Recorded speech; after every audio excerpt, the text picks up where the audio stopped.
Hey guys, I got a project today I'm super excited to teach you about. This is Audi 2.0T engine, CAEB. Um, Today I'm going to be taking this engine out and replacing the pistons. What happened is the manufacturer chose to put ovalized pistons in this longitudinal facing engine, also with piston rings that had insufficient tension. What happens is the carbon builds up in behind. That stuff starts to wear down a little bit, the piston rings and whatnot. It doesn't take long for that tension to become so insufficient that oil starts to burn.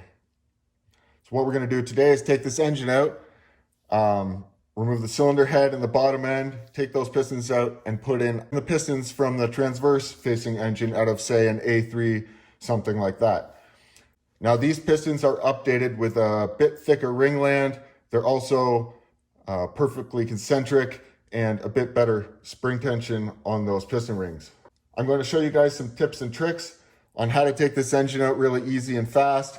You don't even have to take the front end off the car. You really don't even need a hoist. It's going to be a little bit finicky underneath if you're rolling around on a creeper or something like that, but you can definitely still get it done. Most of the bell housing bolts back here can be done from the top. I'm going to show you in order. I'm only going to stop to really do detail on some things that I think are super helpful and will save you a lot of time. Otherwise, I'm just going to do this through showing you. Anyway, guys, I hope you enjoy this video. I'm real stoked to show you how to do this, and let's get it done. Whoop.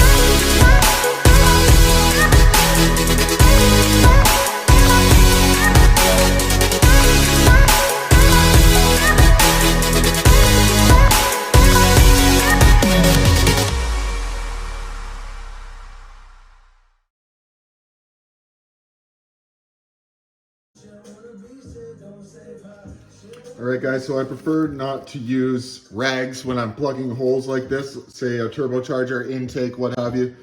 The problem with rags is that if you forget they're in there, that could be an issue.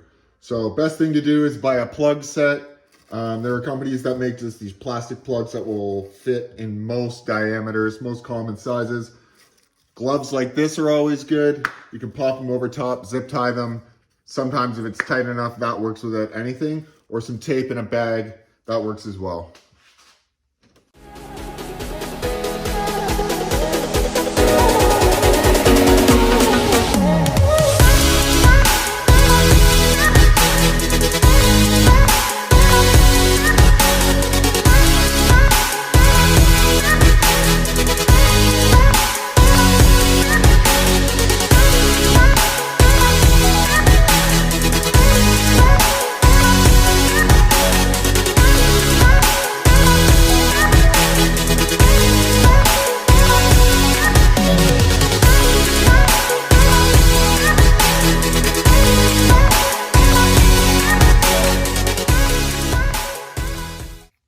All right, so two big time savers I can show you.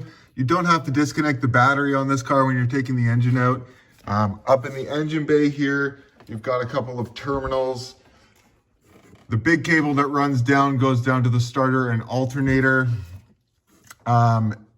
This is a smaller cable which feeds some other powered constant or 30 battery powered wires underneath the hood. I can't remember what they are right now. Doesn't really matter anyways. That's the easiest way to do it that I found. I swing all the wires off, out the back, unclip all of these, down. This harness can then just get tucked down through the frame horn like this. You pull it down underneath, leave it all connected. The next thing that will make this really quick and easy for you is disconnect the entire harness from the engine rather than going in and trying to take it off the ECU swinging the whole harness on top. You're going to have to disconnect most of these wires later on anyhow, so there's not much point removing the ECM and going through all the trouble of clipping these ties and undoing this loom.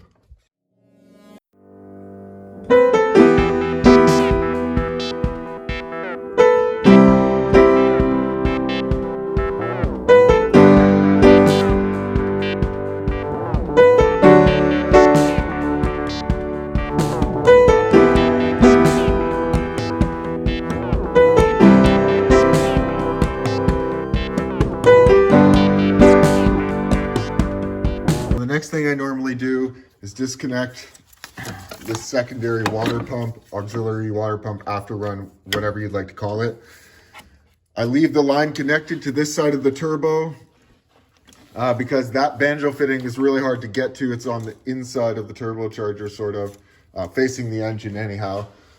I disconnect this squeeze clamp here, and then I will unbolt that pump, 5mm Allen right there, and swing that up out of the way.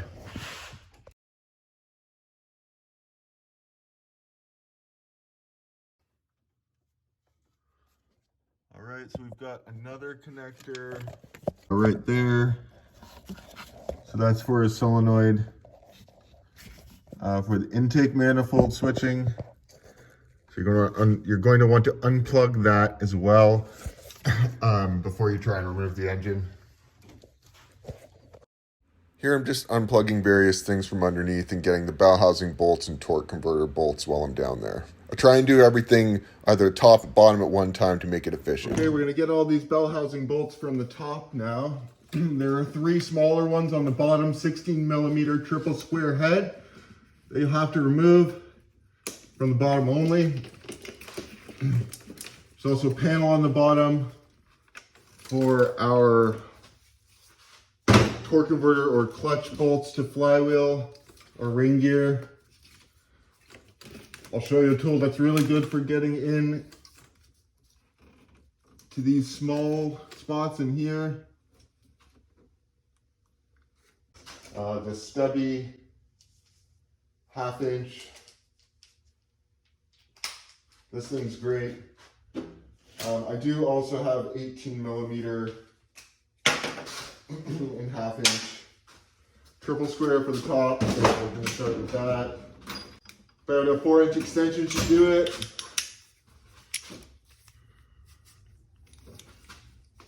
We're going to pop this on, grab ourselves an airline.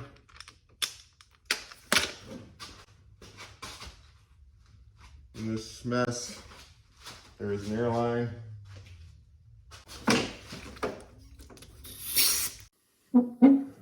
All right, so continuing where we left off, we're gonna get these bell housing bolts to the back here from the top. There's also another trick I'll show you on how to get this catalytic converter out from the top. You don't have to struggle underneath with big long extensions like you might think. It's actually not too difficult. So we've got our stubby 1/2 inch here. We're gonna jam it down in behind. It's gonna hop up on the engine bay. So we're gonna get in here. You can see, get the socket down inside. Okay. We'll get this. What I like to do is feed this thing in like so.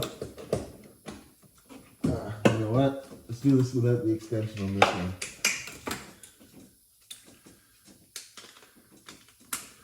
You know, feed this in the back. This is the life of fixing an Audi. It doesn't come easy.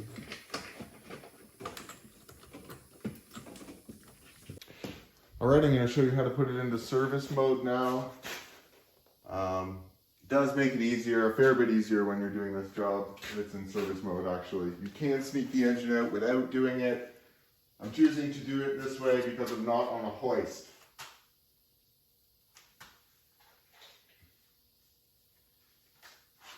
So we've got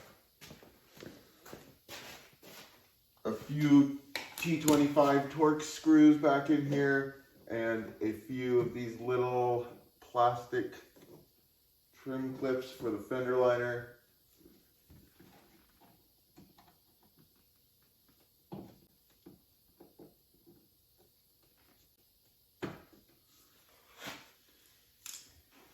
And what I'll typically do is just move these inner fender liners back out of the way rather than removing them completely. I also don't have the wheel lock key for this vehicle, so we're going to try and sneak all of this out with the wheels on. Let's see what we can do.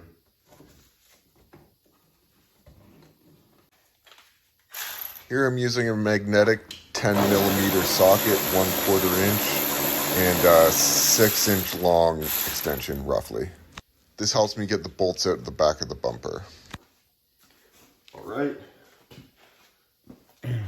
Now we can pull the clips along here. I like to press my thumb against the fender, put my fingers against the back of the bumper cover, and just pull. This one came off nice and easy. They don't always come off that easily. Now we've got T25s on either side of the grill. And that should be it.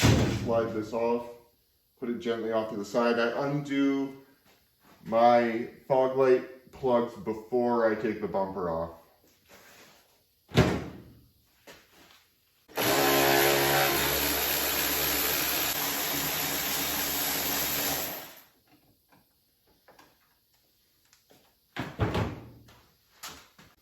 It's not a bad idea to tape your fenders as well. Masking tape works. If you're really stuck, you can use duct tape as long as you rub some lint on it off your pants or something like that first so you don't leave residue behind. There aren't any metal screws sticking out on this style of bumper. It's a bolt into a nut. Either way, when you're moving things around, putting it back on, you can scratch it pretty easily, and there's just not much point in doing that. All right. So we've got both sides popped now. I'm going to find a safe place to put this bumper first. One side and then the other. That's it. Bumper cover's off. Okay, so we've got two T30s, one on either side of the rad cradle. We've got our hood latch cable, which we're just going to pop off and leave connected. Also, another tip, something I'm going to do right now before I do anything else, is latch this hood latch. Just in case I end up undoing this cable for some reason, or if it becomes disconnected, I don't have to try and jimmy rig something up from the bottom to unlock this latch. They've done a good job of armoring it, protecting it from getting in there for thieves to get in and open it up. It's not something you want to play around with later. It's not a lot of fun. You can also disconnect your headlights. You can get a bit more room that way.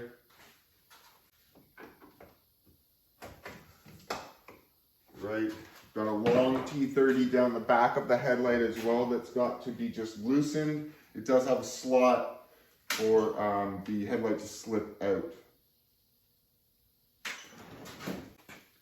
Okay, so you can see that T30 down underneath there. And just pop that out. You just loosen this one. That's enough. Same thing on this side.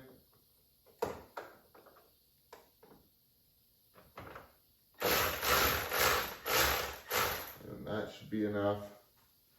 Undo these T30s on the top.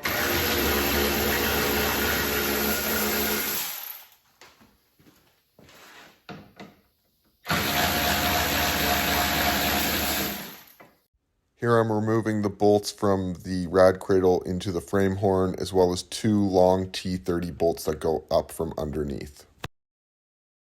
It's honestly this easy. Once you've got the wiring harness disconnected, coolant lines, etc., you have your transmission unbolted. You can get a pry bar in between the engine and the transmission and wiggle them apart, and then you can sort of slide the engine forward close to the rad cradle, and it will come up and out while leaving the transmission inside. I usually peel back my fender liners on the left and right and get the two horizontally facing engine mount bolts. You can see the engine mounts are still in place here. All right, so first thing you're going to have to do once you've got the engine out, before you put it on the stand, is take this flywheel off.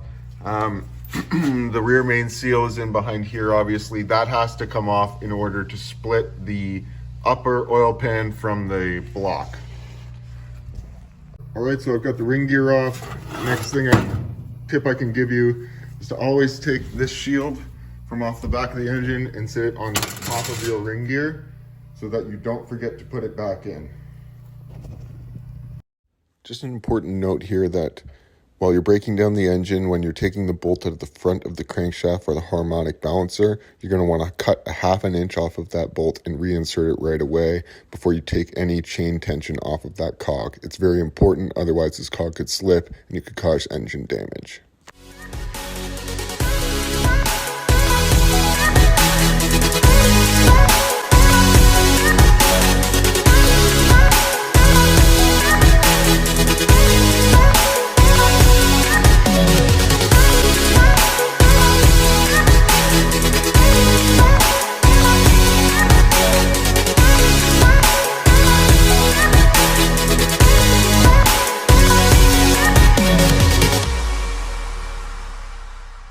Alright, so now that I've got the engine mostly broken down, I'm going to start taking off the cylinder head or the cylinder head bolts. I did make a mistake and take the chain off first when I was doing this one. It's not a big deal, it's just a time saver if you leave it on there. You don't have to go back and forth, slowly turning the crank and camshaft separately. Now I'm taking all these covers off the top to get access to the cylinder head bolts, including the oil filler cap and the breather valve there. These engines do have variable valve lift, and by that I mean they have cam lobes on the exhaust side that can slide back and forth with 2 different profiles on them. Now the manufacturer suggests that you use a special dowel tool in place of the shift solenoids that are up on top to move these lobes back and forth, but what I typically do is get a plastic tool that's safe and won't mar anything. I'll turn the engine over and I'll slowly get in through the holes to access the bolts and shift those lobes back and forth once the high point of the lobe is faced upwards. If you're not careful, what you can do while doing that is knock the rockers off of the lifter and you may not notice it and you can have a problem later. So I suggest that you're very careful and you just double check everything before you're done putting it back together. As you can see here, I'm just cracking loose the cylinder head bolts that are not obstructed by the cam lobes that shift back and forth. Then I'm going to go around, turn this exhaust cam, and slowly shift the lobes out of the way that are blocking the remaining bolts. You do kind of have to do this in a sequence. It's a bit of a pain. You have to go back and forth and go slowly, but I do find it's the fastest way to do it, and it works effectively every single time. As long as you're careful and just make sure everything goes back in place.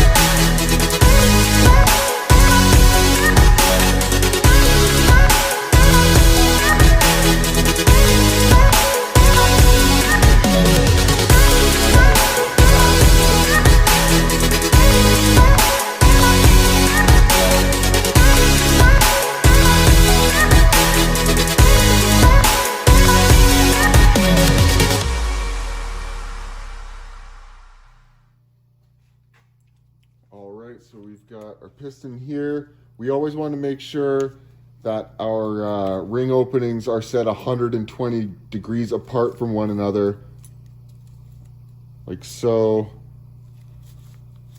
If you can see there, this one's going to be twisted like that so that they never align. They may twist and turn during operation, but the idea is that they'll never align and you'll never get blow by past those gaps.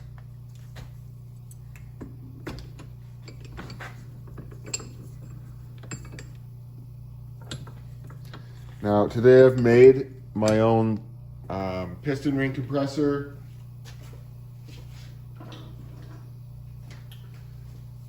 It's pretty simple.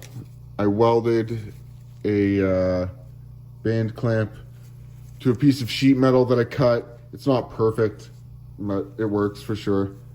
I then put a sleeve on the inside. It wasn't working that well with the large gap. It was kind of kinking or not compressing the rings far enough. So this double sleeve system seems to work really well. So I've got all my rings staggered. I always double check this. It's very important. Okay.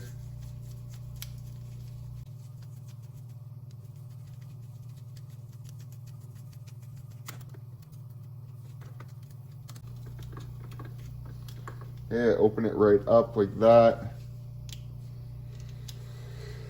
This thing is not perfect, so I have to finesse it on the way in, but if you're careful, it works. Also, when you're compressing the rings, if you decide to make your own like I did, just take your time. Make sure that they're not halfway out or anything like that. I've been taking mine out, flip them underneath to look at the oil scrubber ring, make sure it's in line with the ring land. Then we can compress this down. Now the thing is that this is going to compress these pretty tight.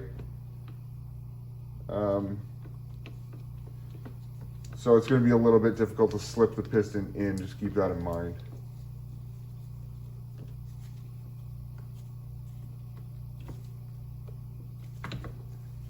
Got the clamping force on it. It doesn't make it easy, but it does keep the rings tight, which is what we want.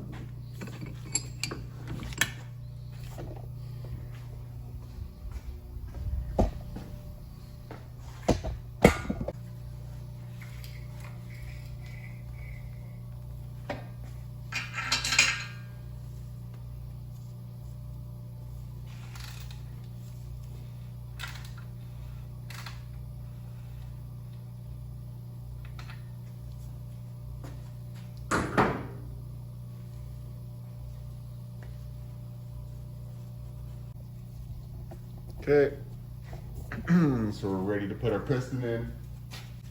Now, arrow always faces the front, like so. Take this end cap off. We're gonna check these bearings again quickly on this one, give them a wipe down.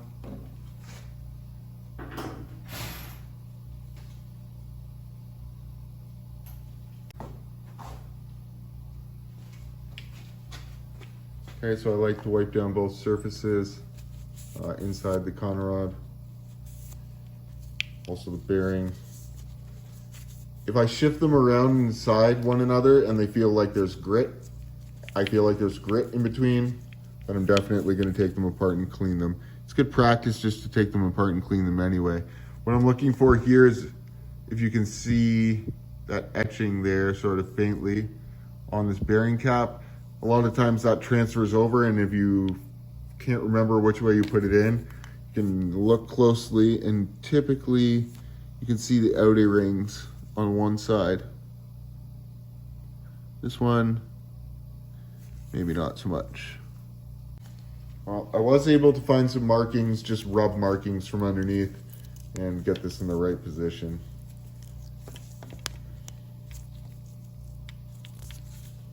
Right. Again, wipe this down. Okay. I always check my wrist pin clips one last time, make sure they're okay.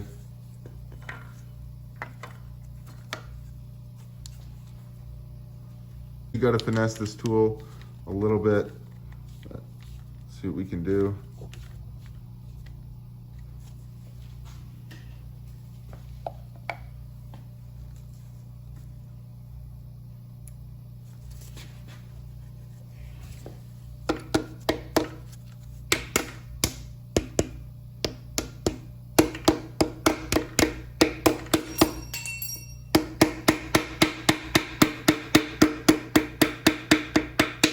There you go, works like a charm. Okay, so a little bit more instruction here. Whenever I take my caps off, I always put punch marks in them for which cylinder they came from. This is cylinder number 3, obviously. If you'll notice, a few key things to remember that will help you with this job. These are obviously cracked. It creates more surface area. by having ridges in there rather than it being flat. So what they do is cast this, crack it, and then you can bolt it back together and it's a perfect mating surface. Now these little nubs, indicators, whatever you want to call them, castings, always face towards the front of the engine. Same with this arrow on the other side. So we're going to aim it like this, and that's going to go into cylinder number 4. These connecting rod bolts are a torque to yield, so you cannot reuse them. They must be replaced.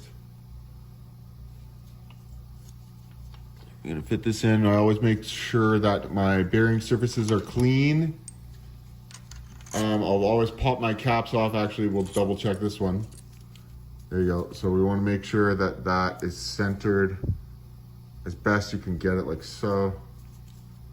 Okay. I'm also going to add here that it is a good idea to have a little bit of oil or assembly paste on connecting rod bearings. You know, things that are going to be spinning quickly when you start it up. But what I typically do as a good practice is disconnect my fuel and ignition sources and let the engine crank over for 30-45 seconds before I ever fire it up. This way the turbocharger gets primed, the whole oil system gets primed before you start it running. The pistons are just about the same as any other engine. You know, it's pretty self-explanatory. You have 2 clips and a wrist pin. You only have to take 1 clip out. You're only provided 1 clip by the manufacturer for the pistons. So you can either order a new clip or just reuse the old wrist pin clips, which is what I do. I've never had an issue, and I bet you I've done about, I don't know, 30 to 50 of these piston jobs. It's kind of a wide number range there, but a lot.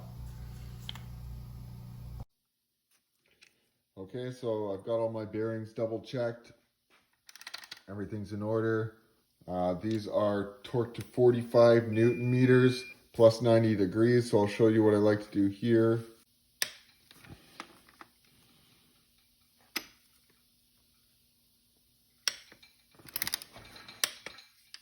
Okay, got those 2 torqued.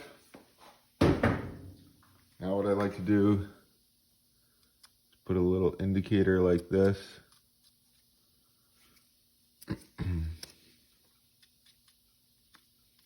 So I know that I haven't done my 90-degree torque to yield yet. And now we can move on to the next one. Now you can torque to yield in between. You can do every single one, whatever you want, doesn't matter. This is just the order I like to do things in.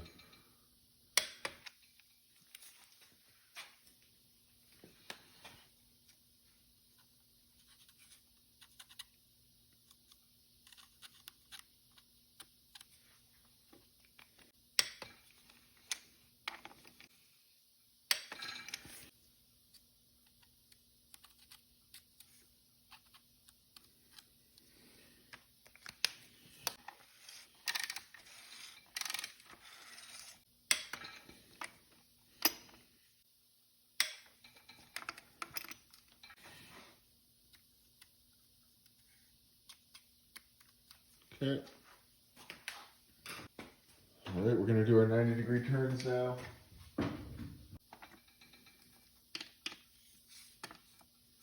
Good. 1,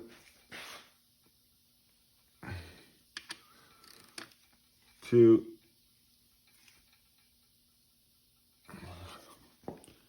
that's pretty easy to see now. The marks are 90 degrees apart.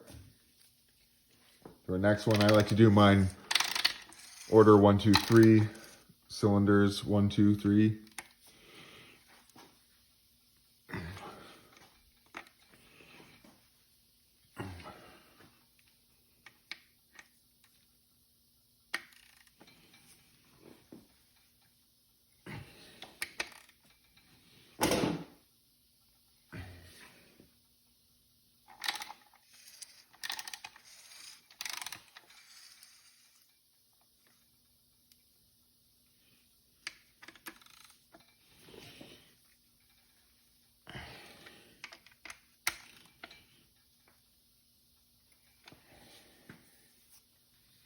That's it. All torqued up. Boop. Okay, so we've got everything torqued down for our con rods here. Over here I've got my upper oil pan cleaned and resealed with this black silicone from Audi. I'll teach you a trick to cleaning these journals. It's kind of a pain in the ass normally. If you sharpen a rivet and put it in a drill, you can run it like a little bit through the channel and it cleans this stuff right out in no time. So I leave my oil pump connected. Just makes it a bit faster. There's one bolt that goes directly through. You're gonna wanna make sure nothing's falling in here before you do this too. That's the only one you've got to take out. You don't have to take the entire oil pump off. Go, set that in place.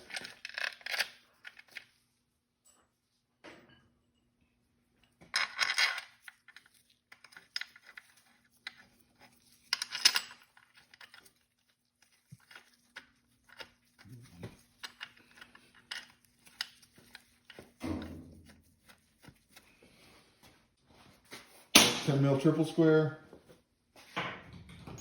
You're going to want to go in a diagonal pattern as per usual, or start from the inside and work your way out in a circle. I like this electric ratchet. It doesn't really torque things down too tightly. There's no hammering action. Well, there's a bit of hammering action behind it right after I said that. Let's slide this in a bit more.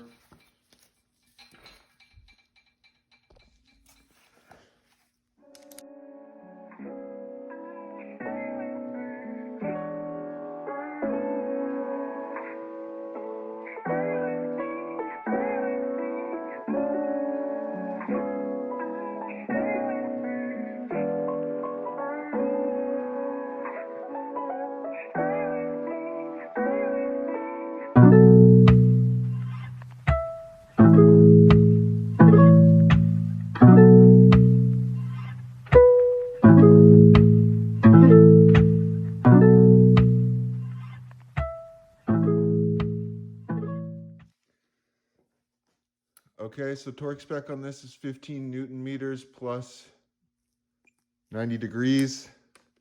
So what I like to do is go around, do my 15 Newton meters first on every bolt, going diagonally.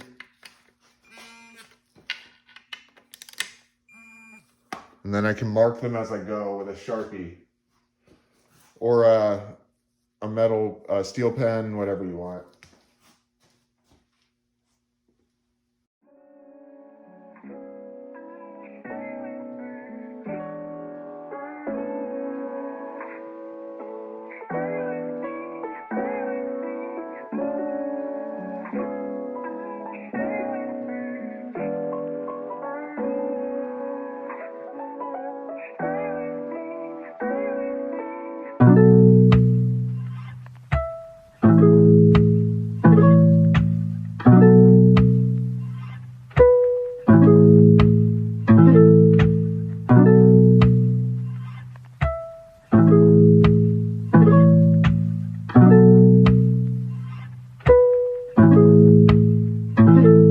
Kick.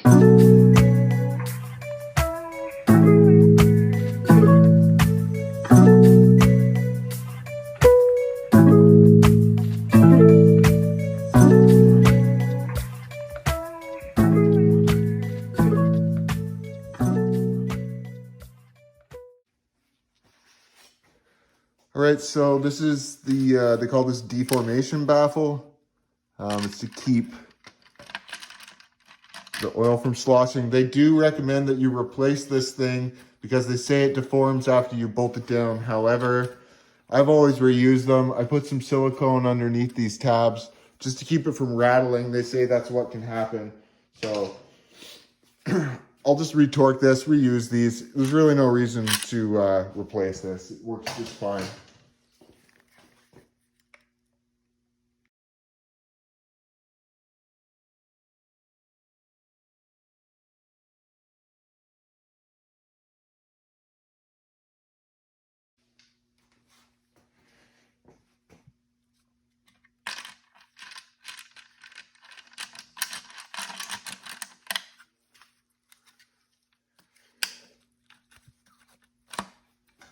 So I was looking up specs for this, but I'm being silly. I already know off the top of my head that it's 8 Newton meters.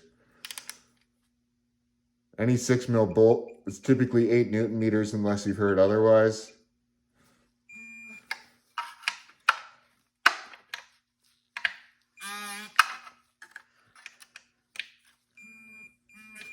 We're going to do this twice because I'm paranoid. I don't want to sleep tonight. There we go. Okay, so the deck surface is clean here. It's ready for a gasket, new gasket. This thing only goes on one way as far as I know. So it's pretty easy, straightforward.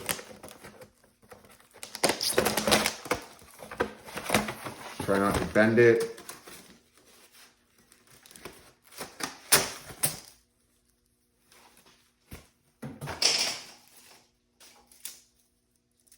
Okay, so make sure one more time we don't have any debris or anything on here. It's not something you want to take apart again. Here we go. New gasket's on. We're gonna pop the cylinder head on. All right, everybody, so I'm at the stage where I'm putting the timing chain back on, and it seems like this is something that confuses a lot of people, the timing chain on this 2-liter turbo CAEB engine code. I'm going to demystify it for you a bit right now. So there are specifications to measure from point to point between the bridge here and the marks on the camshaft. And as well, you'd put a dial indicator in cylinder number 1, remove the spark plug, and that's how you find top dead center. But the easier way is just to go by these marks here on the new chain. So if you can see that, you've got a couple of copper at the top that goes on the camshafts. This one goes down low on the crankshaft. There's a mark down on the bottom down here. If you can see it, it's the one that's facing up towards the inside of the crankshaft. So we're going to go ahead and align all of that. There are some locking tools for these camshafts as well. I don't have them on me, unfortunately. So I'm going to have to just try and sort of finesse it and make it work. All right, so you can see here, we have the timing marks lined up with these copper looking sprockets, or sorry, copper links, I should say. And then down under here, we've got that small mark lined up with the third mark on the chain. So now the only thing is this camshaft is loaded right now. You can see I've got the wrench and the socket inside of it to sort of keep it in place. As I said, there's a tool that goes in here. It locks these teeth in place, but if you don't have it, you're going to have to just make this work. The point being, this is all you need to know. This is also a hunting gear set. So if you try and spin this around to find these marks again, they're not going to line back up with these copper points again. You're going to have to spin it around 365 times, something like that. I can't remember exactly, but it's never going to match back up again. So you'll drive yourself nuts if you're trying to spin this around like a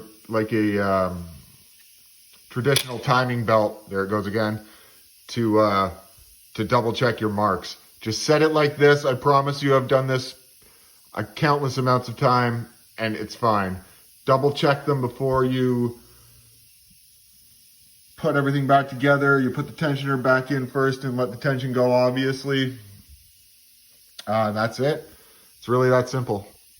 So, all right, so zip ties fix everything. I just figured out that if you go around this sort of casting for the shoe here and then around the wrench, you can get this thing to stay in place. All right, so you've got the spool valve here that activates the variable valve timing for the intake cam. This thing is reverse thread, and you do need a special tool to remove it. Okay, so we've got the chain back on. It's all tensioned. Now we're ready to put our oil pump chain back on. This thing is not timed. Doesn't matter where you put it. It's got a spring-loaded tensioner that's going to load in just right there on that hole. The spring sits here and it tensions it in this direction. All right, so this is the oil chain tensioner. What I've done is just put a small 3 mil Allen in that hole to hold it. And then this goes in place like so. Spring sits in behind. This bolts in here, and that's it. Once you've got this all tightened down and aligned, you can take that tension lock out, and then it's ready to go. Okay, so you can see here, chains are done. Everything's put back together. Here are our marks. Like I said, I've got the mark there with the copper link. Same thing up here. This intake cam is going to want to roll against you when you're setting it, so you need to find something like that wrench and zip tie trick that I found to keep it in place. Don't remove that until you've got this tensioner set. You pull the little slot pin out. I like to push this forward a bit to just make sure it locks in place and nothing's going to skip. And that's it.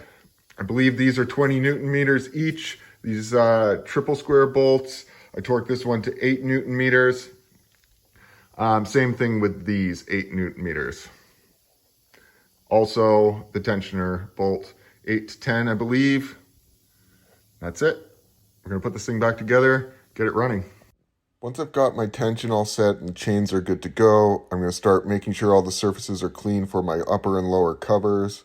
Here I've put the silicone on the lower cover. It's important to note that you go across horizontally on these points here. Right here I'm putting the covers back on. I use this large magnet at the beginning there to set the cover in place. There's not really much to get your fingers on to hold on to it when you're setting it. We'll go around in a diagonal pattern and torque all of those lower case bolts to yield. Okay, so I'm going to give you another quick hint. Don't do these pipes up first. This is the oil and the coolant. Do this oil return pipe up first, because once you put this line in place, it's in the way of these bolts. Okay, so the next important thing is to always make sure that these banjo fitting washers are not stuck to the turbo. Just give this a little push like that. That thing just went flying somewhere on the floor. There it is. You don't want to double seal these things. They'll definitely leak, or most likely leak, or worse, they're going to burst and just fail all at once at some point and leak. I've seen that happen as well.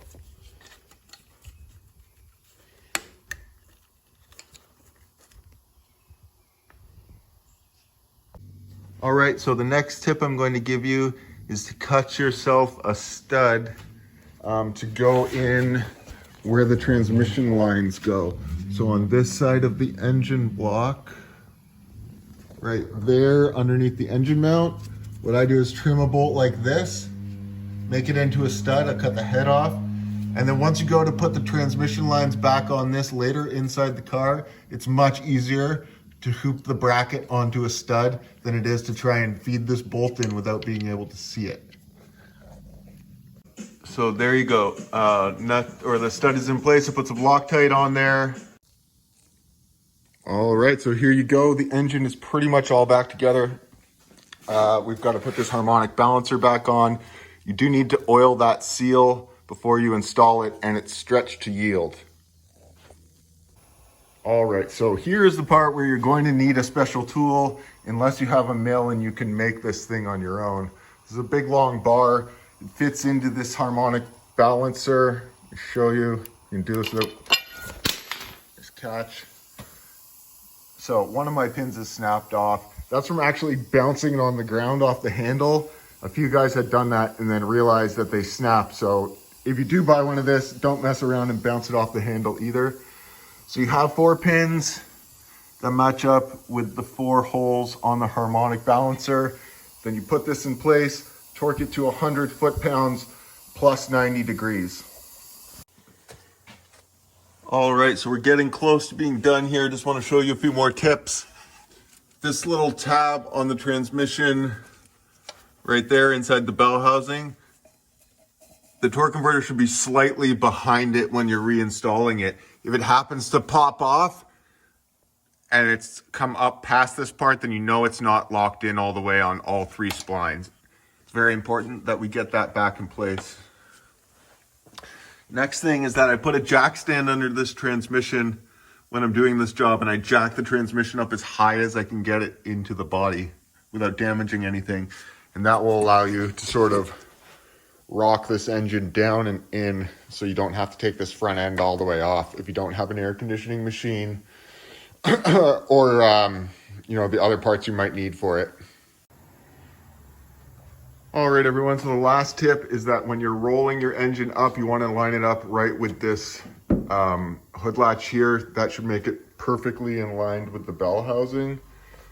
And also wrapping a strap around the turbo like this up to your engine crane helps keep this engine level. It tends to want to tilt like this otherwise, and it makes it really hard to get that engine mount done up down in there.